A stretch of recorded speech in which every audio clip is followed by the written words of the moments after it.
So to Yeah. begin with the beginning, my first question, I wanted to ask you about your epiphany. How did you come to architecture? Did you have an epiphany which brought you to architecture? I'm sorry, my English is Yes. very bad, so one of my staff will help me. That's good. Okay? Yes. Yes. I'm sorry. Can you explain a little bit more detail about what you mean by epiphany, please? If there was an epiphany, a revelation, how Toyo Ito, came to architecture. What was? I mean, Sejima was telling us when she was a child, she saw a photograph of Kikutake's sky house in a magazine when she was very, very early in her life because her parents had the magazine, and that somehow was the trigger. So I was wondering if Toyo Ito has a similar story.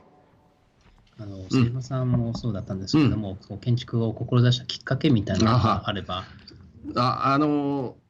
まあ、大学で建築を専攻したんですけれども、もう一つ興味が持てなくて、まあ、当時大学には建造丹下や磯崎黒川もいたんですけれども、まあ、僕はまあ、オープンデスクで、菊竹清則さんのところに行って、そこで初めて建築への深い興味を持ち始めました。ですから一言で言えば菊竹清則が、まあ、身体的に建築を考えるということから僕は大きな影響を受けて、建築を本格的に、スタディ始めたと言えると思います。The beginning was when he was at school. He couldn't have interest for the architecture, but there's many like famous architects in the school like Kenzo Tange and Arata Isozaki and Kisho Kurokawa in the school, but he went to the internship, open desk to the Kikutake Kiyonori's office, and in that place he's actually inspired a lot by him, and in overall he's saying the most influence was from Mr. Kikutake, especially about the physicality of the space and to him. Now, one thing which is interesting, which we discussed a lot in the interviews, is Edinburgh wrote a book where he says that basically in Japan you don't have this idea of which you have a lot in the West, that one kills the father, but that there is more a continuum. And he describes a kind of a continuum from Kuni Makabe, who was an apprentice of Corbusier and Frank Lloyd Wright's associate, to Tange, to metabolism and Isozaki and Shinohara, then to Toyo Ito, then to Sejima, and then to the young generation. So I was wondering if you could give your perspective on that, if you believe that that's true, if there is a continuum, and if that is the secret behind the incredible Japanese architecture scene, or if not, what is the secret?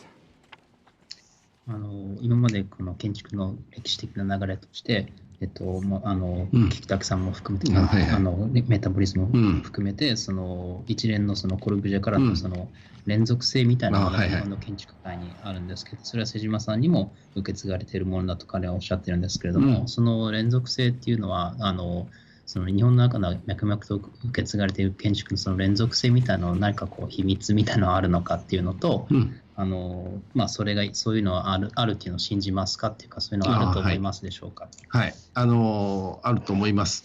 一つはやはりコルビュジエの影響が他の国に比べて極めて強かった、コルビュジエのところで、実際にスタディをした、まあ、3人の建築家、前川邦夫、坂倉純三、吉坂隆正という3人の建築家がそれを日本に持ち帰って、そして丹下健三や菊竹清則に受け継がれていった。まあ、その特にル・コルビュジエのコンクリートの仕事が日本では非常に大きな影響を及ぼして、それが我々のジェネレーションにも、あるいはさらにもっと若い人たちにも大きな影響を及ぼしているように思います。He said yes. He believes that the continuity of the history of architecture as well, especially influence of Kobu is pretty big in Japan.